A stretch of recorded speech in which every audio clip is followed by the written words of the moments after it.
안녕하세요. 지구과학원 토파보기 20강입니다. 자, 20강은 엘니뇨와 라니냐고요. 엘니뇨와 라니냐는 너무너무 중요한 내용입니다. 수능에 무조건 나올 여러분이 뭐 모의고사 같은 거 기출문제 보면요. 엘니뇨, 라니냐가 없는 회차는 없을 거예요. 그만큼 너무너무 중요한 내용이니까 잘 들어줬으면 좋겠고요. 근데 이 부분을 어려워하는 친구들도 많더라고요. 근데 이게 한 번만 이해하면 그렇게 어려운 건 아니거든요. 오늘 한번 차근차근 해보겠습니다. 지금 나와 있는 화면이 좀 낯선 화면이 있어요. 이게 뭡니까? 지도예요, 지도. 제가 지도, 구글 맵을 이렇게 띄워놨는데 이 구글 맵을 보면서 오늘 시작해 보겠습니다. 왜냐면 엘니뇨, 라니냐 얘기를 하려면 우리가 어디로 가야 되냐면 우리 한반도를 지나가지고 더 이상 확대가 안 되네. 여기가 여러분 태평양 바다죠. 또 이쪽에 이제 대서양 바다죠. 우리 요 대서양에서 심층순환 봤던 거 기억나죠? 근데 오늘은 태평양을 볼 거예요. 태평양 어디를 볼 거냐면 태평양에서 적도 부근인데 살짝 남쪽을 볼 겁니다. 그러니까 요 부근, 여기를 볼 거예요. 자, 여기를 볼 건데 우리가 지금 이쪽을 태평양의 서쪽이니까 서태평양이라고 부를 겁니다. 서태평양이면 여기 지금 오스트레일리아 보이고요. 뭐 인도네시아 보이네요. 요 부근 서태평양. 그 다음에 여기를 이제 태평양의 동쪽, 동태평양이라고 할 거예요. 여기 남아메리카 대륙이 있고요. 페루, 칠레 근처, 여기 이제 동태평양이라고 할 거예요. 왜 지도부터 보냐면 이 엘니뇨, 라니냐 얘기를 할 때 방금 말했던 서태평양과 동태평양 부근을 계속 볼 거거든요. 그래서 이 명칭을 봐줘야 돼요. 근데 여러분 우리 지구에서 어떤 위치를 나타낼 때 위도와 경도를 이용해가지고 어떤 위치의 좌표를 표현하잖아요. 근데 얘네들의 경도를 보면요. 이 서태평양 부근은 여러분이 이제 뭐 참고서 같은 거 보면 동경이라고 표현이 되어 있을 거예요. 그러니까 경도를 우리가 뭐 동쪽 방향, 서쪽 방향이라는 의미로 동서, EW를 표시하잖아요. 근데 여기가 이제 동경이라고 나와 있을 거예요. 한 동경 150도 뭐 요 정도로 나왔을 겁니다. 근데 이제 학생들이 이상한 거죠. 여기는 서태평양인데 왜 동경, 동쪽 방향 경도냐. 근데 여러분 경도라는 거는 그 기준이요. 제가 방금 서태평양, 동태평양이라고 한 거는 이 태평양에서 서쪽, 동쪽을 말하는 거고 동경, 서경 할 때 경도의 기준을 여기 보면 영국의 그리니치 천문대를 기준으로 경도를 따지는 거잖아요. 이 그리니치 천문대 기준으로 동쪽 방향 경도기 때문에 여기가 동경인 거고 반대로 여기 동태평양 같은 경우는 서쪽 경도로 나타났을 거거든요. 여기는 또 여기 영국 그리니치 천문대 기준으로 서쪽 방향으로 쭉 가서 나오는 곳이기 때문에 서경이라고 표현이 되어 있는 거거든요. 일단은 그 경도 표시에서 동쪽 서쪽의 의미는 이 태평양 기준이 아니고 그리니치 천문대 기준이어서 그렇게 나온다는 거 기억해 두시고요. 자, 이제 지도 위에 정리해 보겠습니다. 자, 일단은 우리 태평양의 서쪽 여기를 서태평양이라 부르고 아니면 인도네시아 연안이라고도 부릅니다. 인도네시아 근처에 있으니까. 자, 그 다음에 태평양의 동쪽, 여기를 동태평양이라고 하고요. 여기 지금 페루 근처니까 페루 연안이라고도 부를 거예요. 됐죠? 그리고 여기를 우리가 경도로 나타낸다면 서태평양은 대략 한 동경 150도 이렇게 나올 거고 그리고 동태평양은 서경 100도 이렇게 나올 거예요. 요 각도 숫자를 외우는 건 중요하지 않습니다. 서태평양이 동경, 동태평양이 서경으로 나올 거라는 거를 우리가 미리 알아야 된다는 거예요. 여기에서 동서는 서태평양, 동태평양을 의미하는 게 아니고 그린치 천문대를 기준으로 어느 방향인지 나타낸 이렇게 경도라는 거 그걸 알고 있어야 됩니다. 자, 그 다음에 이제 바람을 표현을 해볼게요. 바람. 여러분 우리 여기 지금 적도 부근에 저위도의 바람이거든요. 근데 저위도는 북반구든 남반구든 헤들리 순환에 의해서 무역풍이 불잖아요. 북반구에는 요렇게 북동 무역풍이 불 거고 그리고 남반구 저위도에는 요렇게 남동 무역풍이 불 겁니다. 요건 우리가 지난강 적도 용승에서도 했던 거잖아요. 근데 북반구 같은 경우는 요렇게 바람이 불면 바람의 오른쪽 90도 방향으로 에크만 수송이 빨간색처럼 나타날 거고, 그리고 남반구 같은 경우는 바람의 왼쪽 90도로 에크만 수송 나타나겠죠. 그럼 보세요. 바람의 왼쪽 90도로 에크만 수송 나타나. 그러면 지금 에크만 수송의 방향을 보니까 바다 쪽으로 가네. 그러니까 빠져나가는, 발산하는 방향으로 움직이는 거잖아요. 그럼 여기에 표층해수가 부족한 거예요. 그럼 뭐가 일어나겠어요? 그쵸? 용승이 일어나는 겁니다. 용승. 우리 사실 요거 이해하기 위해서 지난강 용승과 침강을 따로 배운 거거든요. 자, 일단은 우리가 이 동태평양 페루 연안에 용승이 나타나는 거를 알았어요. 그러면 용승이 뭔지 생각해 봅시다. 용승이라는 건 심층수가 표층으로 훅 하고 올라오는 거잖아요. 그러면 수온이 낮아질 거고요. 영양 염류가 풍부해질 거예요. 그럼 용승에 의해서 여기 표층해수의 영양 염류가 풍부해지면서 좋은 어장이 되는 거죠. 그래서 원래 페루 연안은 영양염이 풍부한 심층수가 공급이 돼가지고 물고기가 굉장히 잘 잡히는 황금 어장입니다. 좋은 어장이에요. 자, 그리고 용승에 의해서 수온이 낮아요. 여러분, 수온이 낮으면 그 위에 공기의 기온도 낮겠죠. 그럼 공기가 상승할까요? 하강할까요? 하강하는 거예요. 하강하면서 여기 고기압이 만들어지겠죠. 고기압이 만들어진다는 건 비가 별로 안 온다는 거예요. 그래서 건조한 기후가 만들어집니다. 여긴 평소에 건조한 곳이어서 사막이 나타나기도 합니다. 되셨죠? 그런데 어느 날 원래 평상시에 동태평양은 이러한 모습을 가지고 있는 곳인데 어느 날 갑자기 여기에 물고기들이 다 죽어 있는 거야. 원래 여기 물고기가 잘 잡히는 황금어장인데 물고기가 잘 안 잡히고 막 다 죽어 있어요. 왜 그럴까? 해서 보니까 여기 원래 수온이 낮은 곳인데 수온이 평소보다 높게 나타나는 거예요. 수온이 높아가지고 물고기들이 다 죽어버린 거야. 꽥꽥꽥. 그래서 방금 말했듯이 어느 날 갑자기 표층 수온이 높아지고 그래서 물고기가 잘 안 잡혀요. 근데 이 현상이 주로 보니까 크리스마스 즈음에 나타나는 거예요. 그래서 우리가 이 현상을 크리스마스가 아기 예수가 오는 날이잖아요. 그래서 아기 예수 남자아이니까 스페인어로 남자아이가 엘니뇨거든요. 그래서 이 현상을 우리 엘니뇨라고 부르게 된 거예요. 엘니뇨라는 거는 이 동태평양의 표층 수온이 평소보다 높아서 물고기가 잘 안 잡히는 이러한 현상을 엘니뇨라고 하는구나. 근데 왜 여기 수온이 높아졌을까 생각을 해보면 평소에 왜 수온이 낮아요? 용승해가지고 수온이 낮은 거잖아요.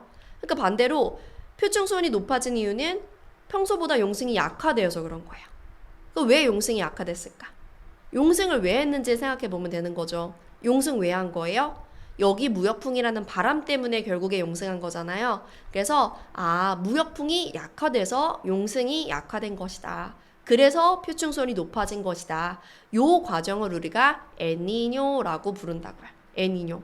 그러면 엘니뇨도 배우고 우리 라니냐라는 것도 배울 건데 라니냐는 반대로 이제 여자아이라는 뜻이거든요. 그러니까 엘니뇨랑 반대라는 거예요. 엘니뇨가 무역풍의 약화로 동태평양 수온이 높아지는 거라면 라니냐는 무역풍의 강화로 동태평양이 평소에 수온이 낮은데 더 낮아지는 걸 라니냐라고 하는 겁니다. 그럼 사실 여기까지 해도 뭐 엘니뇨 라니냐의 중요한 건 다 끝났거든요. 근데 우리 좀 넘어가가지고 요 그림으로도 살펴볼게요. 우리가 이제 엘니뇨 라니냐를 잘 이해를 하려면 이 적도 부근 태평양의 평상시의 모습부터 잘 알고 있어야 돼요. 그래서 평상시부터 정리를 할 건데요. 여러분 평상시에 이제 서태평양과 동태평양이 있을 때요. 여러분 여기는 평상시에 이렇게 무역풍이 부는 곳이죠. 그럼 이 무역풍에 의해서 뭐 에크만 수송이어서 용승을 한다 이렇게 설명할 수도 있겠지만 이렇게 말할 수도 있어요. 이 무역풍 때문에 여기에 동에서 서로 남적도 해류가 흐르고 남적도 해류가 동에서 서로 흐르니까 동쪽의 표층해수가 부족해가지고 용승한다 이렇게 설명할 수도 있습니다. 자, 그러면 남적도 해류가 동에서 서로 이동한다는 건 이 서태평양에는 따뜻한 적도 부근 해수가 계속 공급이 되는 거예요. 그래서 서태평양은 수온이 동쪽에 비해서 높아요. 근데 동태평양은 따뜻한 해수가 빠져나가면서 심지어 용승까지 일어나니까 평소에 수온이 낮은 거예요. 수온이 낮다. 자, 그 다음에 이제 기압을 볼게요. 자, 서태평양의 경우는 수온이 높으니까 그 위에 기온도 높겠죠. 그러니까 따뜻한 공기니까 공기가 상승합니다. 상승기류 있으니까 요 아래쪽 공기가 부족해가지고 저기압이라고 할 수 있고요. 동태평양 같은 경우는 수온이 낮으니까 기온도 낮아요. 그럼 공기가 차가우니까 공기 이렇게 하강하겠죠. 하강기류 있어가지고 여기를 고기압이라고 하는 거예요. 그럼 우리는 저기압은 날씨 흐리고 고기압은 날씨 맑다라는 걸 알고 있잖아요. 그래서 서태평양은 상승기류에 의해서 구름 생기고 비가 올 겁니다. 평소에 원래 그런 곳인 거예요. 그래서 서태평양은 평소에 흐려요. 비가 많이 오고요. 그래서 워낙 비가 많이 오는 곳이라서 열대 우림이 만들어진 곳이고요. 동태평양 같은 경우는 평소에 하강기류 있으니까 워낙 비가 안 오는 곳이거든요. 그래서 여기는 날씨가 맑아요. 맑다는 건 비가 그만큼 안 온다는 거죠. 그래서 그만큼 건조하니까 평소에 사막이 만들어지는 곳이에요. 이게 평상시의 상황입니다. 자, 그리고 평상시에 해수면의 높이도 생각을 해볼게요. 평상시에 해수면 높이는 동태평양이 높을까? 서태평양이 높을까? 평소에 지금 동해에서 서로 이렇게 남쪽도 해류가 흐르면요. 여러분 해수면 경사는 서쪽이 더 높겠죠. 서쪽에 이렇게 해수가 쌓이고 동쪽은 빠져나가니까. 그래서 해수면 경사를 그려보면 이렇게 그려집니다. 서쪽, 동쪽일 때 서태평양이 해수면 높이가 높고 동태평양이 낮은 이런 식으로 해수면 경사가 나타나고요. 그 아래쪽에 지금 따뜻한 해수와 차가운 해수가 표시되어 있잖아요. 그 따뜻하고 차가운 해수의 그 경계, 거기를 우리가 수온 약층이라고 말할 수 있는 거예요. 왜냐하면 우리 수온 약층 배웠던 거 생각해보면 깊이에 따라 수온이 낮아지는 층이잖아요. 그래서 따뜻한 거에서 차가운 거로 바뀌는 경계가 수온 약층이라는 거죠. 그 수온 약층이 시작되는 깊이의 경사를 보니까 그건 항상 해수면 경사랑 반대거든요. 그래서 해수면이 서태평양이 높다면 수온 약층 시작 깊이는 서태평양이 더 깊고 동태평양이 더 얕게 이렇게 해수면과 반대로 항상 나타납니다. 그래서 이렇게 해수면과 수온 약층 깊이의 경사가 나타난다는 거. 그러면 이제 우리가 엘니뇨로 넘어가가지고 엘니뇨는 평상시와 어떻게 다른지를 볼게요. 자, 그럼 이제 엘니뇨 보겠습니다. 자, 엘니뇨의 정의는 이래요. 정의는 동태평양의 표층수온이 평상시보다 높은 상태로 지속되는 현상, 그걸 우리가 엘니뇨라고 해요. 근데 여러분 이거를 이렇게 생각해도 돼요. 동태평양 대신에 중앙태평양이라고 생각해도 됩니다. 동태평양과 태평양 중앙태평양의 변화는 같은 경향으로 간다고 알아두시면 돼요. 근데 엘니뇨의 원인이 뭐냐라고 하면은 무역풍이 약해졌기 때문이거든요. 무역풍의 약화예요. 그러면 무역풍이 약해지면 다른 건 어떻게 변하는지 단계로 한번 봅시다. 무역풍이 약화되면 남적도 해류 어떻게 될까요? 무역풍 때문에 생기는 해류가 남적도 해류니까 남적도 해류 약화되겠죠. 그러면 뭐가 강화될까요? 우리가 이제 적도 부근에 동에서 서로 남적도 해류, 북반구에는 북적도 해류가 흐른다고 했는데 그 북적도 해류와 남적도 해류 사이에 반대 방향으로 서에서 동해 적도 반류라는 해류가 흐르거든요. 그러면 남적도 해류가 약화되면 상대적으로 적도 반류는 강화됐다고 말할 수 있는 거예요. 적도 반류의 세력이 그대로더라도 반대 방향의 남적도 해류가 약화됐으니까 적도 반류는 강화됐다 이렇게 말을 할 수 있는 거죠. 적도 반류가 강화됩니다. 그러면 동태평양의 용승은 어떻게 될까요?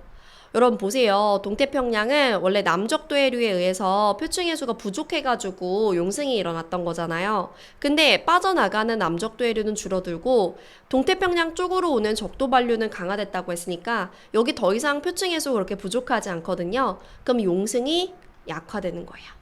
근데 용승 때문에 표층 수온이 낮았던 거잖아요. 그럼 여기는 수온이 높아지는 거죠. 이게 엘니뇨의 상황입니다. 여기까지 됐어요. 그러면 엘니뇨 시기에 서태평양과 동태평양의 변화를 여기다 적어 볼 거예요. 근데 그 전에 우리 그림을 보면 원래 아까는 서태평양 쪽이 상승기류가 있고 동태평양 쪽이 하강기류가 있었어요. 근데 지금 서태평양 쪽에 하강기류가 있고 동태평양 쪽에 상승기류가 있죠. 근데 이 상승기류가 어떤 책에는 이런 식으로 중앙태평양에 표시되어 있을 수도 있습니다.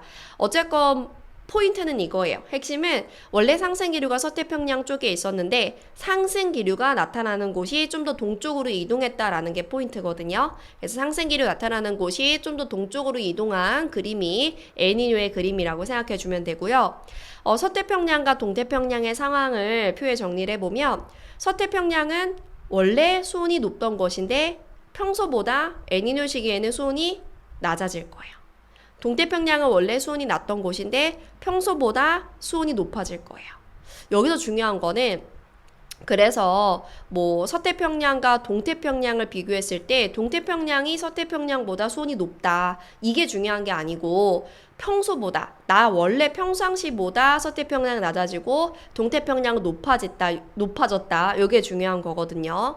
자, 기압도 마찬가지예요. 서태평양 원래 저기압이라고 했는데 엘니뇨 시기에는 평소보다 높아진 거고 동태평양 원래 고기압이라고 했는데 엘니뇨 시기에는 평상시보다 기압이 낮아졌다라는 겁니다. 그리하여 날씨가 서태평양은 원래 허구한 날 비가 오던 열대우림이 있는 곳이었는데요. 강수량이 평소보다 줄어들어요. 그 원래 비가 워낙 많이 오던 곳이니까 비가 조금만 안 오더라도 가뭄이 생기고 산불이 일어날 수 있다라는 거죠.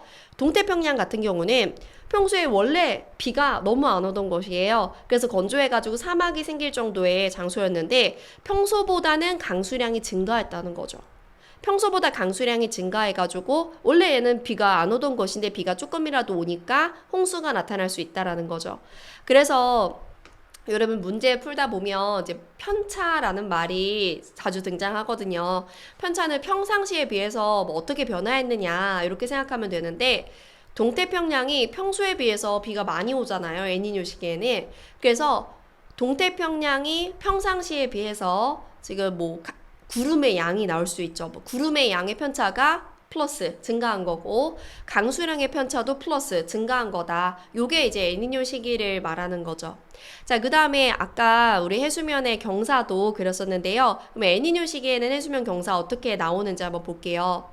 원래는 이제 동쪽이랑 서쪽에 서태평양의 수면이 높고 동태평양의 수면이 낮다라고 했어요. 근데 우리 남쪽 대류가 약화되니까 서태평양 좀 낮아지고 동태평양 좀 높아지게 되는 거예요. 그리고 수온 약층을 이제 해수면 경사랑 방향은 반대고 이 경사진 정도는 비례한다고 보면 되거든요. 그래서 수온 약층은 동태평양 평소보다 깊어지고 서태평양 평소보다 얕아지게, 그러니까 평소보다 기울기의 정도를 좀 완만하게 그리면 되거든요. 그러니까 여기에서 나올 수 있는 보기가 너무 많은 거죠. 여기 빈칸 채워볼게요. 엘니뇨 시기에는 평상시에 비해 지금 빨간색처럼 변한다고 했잖아요. 그러니까 여러분도 문제를 풀 때 평상시를 그려놓고 엘니뇨 시기에는 평상시보다 어떻게 되는지를 옆에다가 그려놓으면 쉽게 판단할 수 있을 거거든요. 그래서 동태평양 엘니뇨 시기에는 해수면 더 높아져요. 동태평양 수온약층이 시작되는 깊이는 더 깊어져요. 동태평양 혼합층의 두께는 어떻게 될까? 혼합층이라는 건 여기 따뜻한 해수의 층이 혼합층인 거잖아요. 그 경계가 수온 약층이라고 했으니까. 그럼 보세요. 빨간색으로 변하면 혼합층의 두께는 더 두꺼워진 거죠. 이렇게 말할 수도 있을 거고. 그리고 동태평양과 서태평양 해수면 높이 차이는 더 감소한 거죠. 그리고 동태평양, 서태평양의 수온의 차이를 물어볼 수 있어요. 수온의 차이는 서태평양이 평소보다 낮고 동태평양이 평소보다 높으니까 결국 그 수온의 차이도 더 감소한 거예요. 그러니까 엘니뇨 시기에는 동쪽과 서쪽이 뭔가 차이가 감소하는 그런 게 바로 엘니뇨 시기의 특징이다라고 기억해 두시면 됩니다. 자, 그럼 반대로 우리 라니냐 시기도 볼게요. 자, 이제 라니냐 보겠습니다. 여러분, 라니냐는 평소의 모습이 강화되었다. 이것만 기억하면 되거든요. 그러니까 평상시를 우리 잘 알아뒀다면 그냥 평상시의 모습이 더 강해지는 게 라니냐인 거예요. 자, 일단 정의란 동태평양의 표층 수온이 평소보다 낮은 상태로 지속되는 걸 라니냐라고 해요. 원래도 수온이 낮은 곳인데 평소보다 더 낮으면 그걸 라니냐라고 하는 거죠. 자, 그 원인이 뭡니까? 무역풍의 강화예요. 무역풍이 강화되면 무역풍에 의해 만들어지는 남적대류 강화되겠죠. 남적대류가 강화되면 이 동태평양에는 표층해수가 더 부족하니까 용승은 더 강화되겠죠.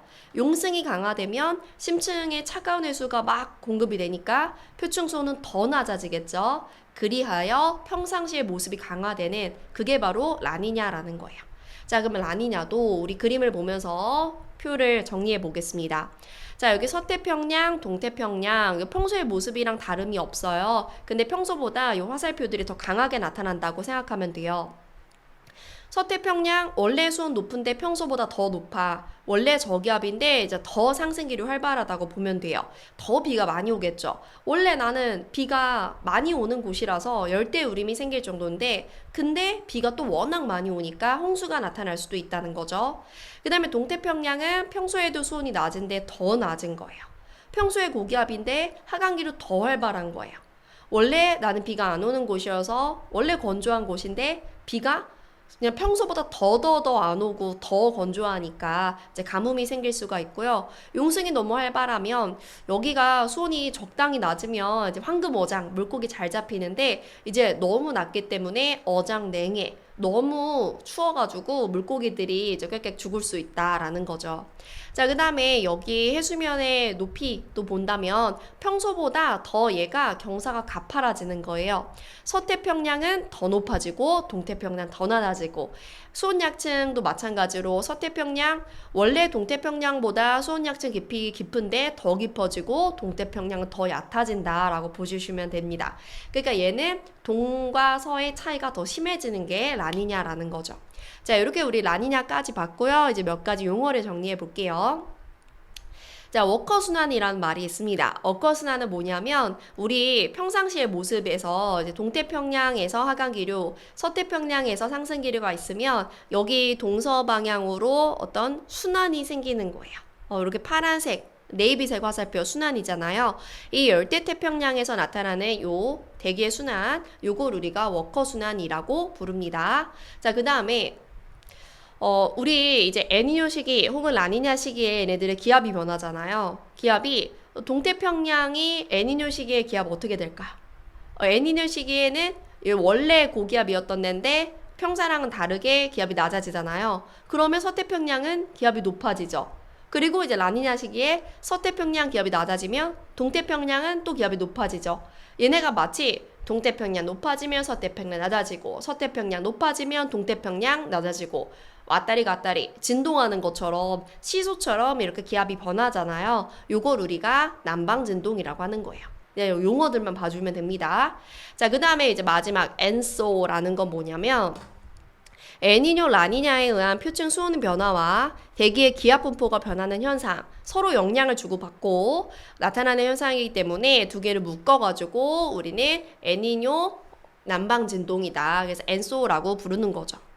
그러니까 우리가 지금 들어보니까 사실 당연한 거잖아요. 동과 서태평양에서의 수온의 변화랑 거기서의 기압의 변화가 연결이 돼가지고 일어나는 현상이니까 요걸 합쳐가지고 엔소라고 부른다라는 겁니다. 그럼 이제 끝이에요. 에니뇨 라니냐에서 할 수 있는 거는 다 했고요. 여기다가 또 보너스로 제가 기출문제까지 풀어드리겠습니다.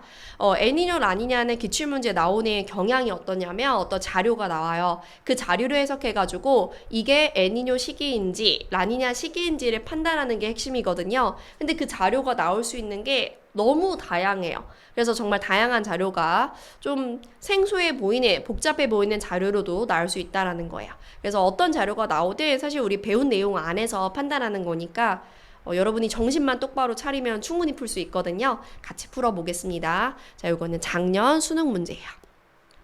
자, 그림은 동태평양 적도 부근 해역에서 A와 B 시기에 관측한 구름의 양을 높이에 따라 나타냈대요. A, B는 엘니뇨와 평상시 중 하나래요. 자, 일단은 높이에 따른 구름의 양의 차이가 있기는 하지만 전반적으로 구름의 양은 A가 많아요? B가 많아요? 구름의 양은 A가 많아요. 그쵸? 그러면 이게 지금 동태평양 구름이라고 했는데 여러분 평상시랑 엘니뇨 시기 중에 동태평양의 구름은 언제가 더 많을까요? 평상시의 동태평양을 생각해 보세요. 평소에 동태평양은 용승이 일어나서 수온 낮고요. 기온도 낮아가지고 하강기류 나타나요. 구름이 거의 없는 곳이 동태평양이거든요. 근데 엘니뇨 시기에는 평소랑 달리 거기서 구름이 나타날 수 있고 비도 올 수 있다라는 거죠. 그래서 구름이 많은 A가 엘니뇨고 B가 평상시라는 거예요. 요거가 판단이 되면 사실 이제 문제는 거의 다 푼 겁니다. 자, 그럼 이제 보기를 볼게요. 기억 A는 엘니뇨 시기이다. 그렇죠. A는 엘니뇨 시기고요. 니은 서태평양 표시해 놓자. 이따 까먹을 수 있으니까. 서태평양 적도 부근 해역에서 상승 기류는 A가 B보다 활발하대. 서태평양에서의 상승 기류 평소에 일어나? 평소에 서태평양 상승하는 곳이고 평소에 비가 많이 오는 곳이거든요. 그러면 그 상승 기류는 평상시보다 엘니뇨는 평소랑 반대니까 엘니뇨 시기에 약하겠죠. 그래서 A가 B보다 활발이 아니고 약하다라고 해야겠죠. 자, 니가 동태평양 적도 부근 해역에서 수온약층이 나타나기 시작하는 깊이 물어봤어요. 기억이 안 나면 옆에다가 여러분 시험 볼 때도 그려야 돼요. 아, 평소에 여기가 서고 여기가 동인데 평소에 남적도 해류에서 이렇게 되지? 이렇게 서태평양 더 높게. 그럼 수온 약층은 이렇게 되지? 그럼 엘니뇨 시기에는 요거보다 더 완만해지는 거지? 이런 식으로 그리라고요. 제가 미리 이렇게 그려왔는데 이게 평상시잖아요. 동태평양 적도 부근에서 수온 약층 나타나기 시작하는 깊이 요거잖아요. 그렇죠? 평소에 요거인 거예요. B 시기에. 엘니뇨 시기에는 더 완만해지니까 더 깊어진다고요. 그러니까 A 시기가 더 깊은 거죠. A가 B보다 얕은 게 아니고 깊은 거죠. 그래서 정답은 1번입니다. 되셨죠? 풀만하죠? 하나 더 해볼게요. 자, 요거는 따끈따끈한 문제예요. 이제 올해 6월 모의평가에 나왔던 문제입니다. 읽어볼게요. 자, 그림은 동태평양 적도 부근 해역의 강수량 편차와 수온약층 시작 깊이 편차. 방금 전 문제에서 사실 했던 거다. 그쵸? ABC 시기는 엘니뇨와 라니냐 시기 중 하나고 편차는 관측값 마이너스 평년값이다 라고 했어요. 그러니까 평소보다 증가하면 편차가 플러스가 된다라고 해석을 해주면 되는 거죠. 자, 그럼 봅시다. 지금 동태평양 자료예요. 동태평양의 강수량 편차예요. 동태평양은 평소에 고기압이라서 건조해. 강수가 없는 곳이에요. 근데 엘니뇨 시기에는 강수량이 좀 증가하게 돼서 편차가 플러스일 거거든요. 동태평양의 강수량 편차가 진한 색 플러스인 곳 A와 B가 엘니뇨겠죠. C는 회색이면 잘 모르겠다 아직은. 일단 보류. 근데 뭐 엘니뇨 라니냐 중에 하나라고 했으니까 라니냐일 것 같긴 하다. 그쵸? 자, 그 다음에 이제 수온약층 깊이 편차를 보기 위해서 옆에다 요렇게 그림을 그리라고요. 이게 평상시의 모습이잖아요. 엘니뇨 시기에는 수온약층 깊이가 얘네가 더 평소보다 완만해지니까 동태평양 수온약층 더 깊은 곳에서 나타나게 되는 거잖아요. 그래서 깊이 편차가 양수로 나타나는 A와 B 확실하게 엘니뇨 할 수 있는 거죠.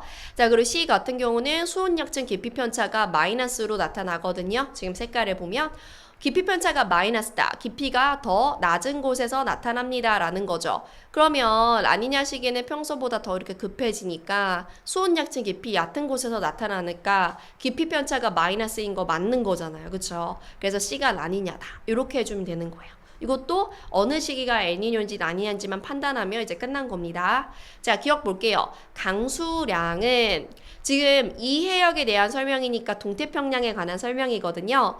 A가 B보다 많다라고 했어요. A랑 B 모두 다 엘니뇨기 때문에 평소보다 강수량이 많거든요. 근데 A랑 B가 약간은 차이가 나는 게 지금 강수량의 편차가 A가 B보다는 더 진한 색이잖아요. 그래서 A가 B보다 많다고 할 수 있는 거죠. 자, 니은 용승은 C가 평년보다 강하대요. 자, C는 지금 라니냐니까 평소보다 강한 거죠. 동태평양 용승 평소보다 강해요. 자, 디귿 평균 해수면 높이는 A가 C보다 높다라고 했어요.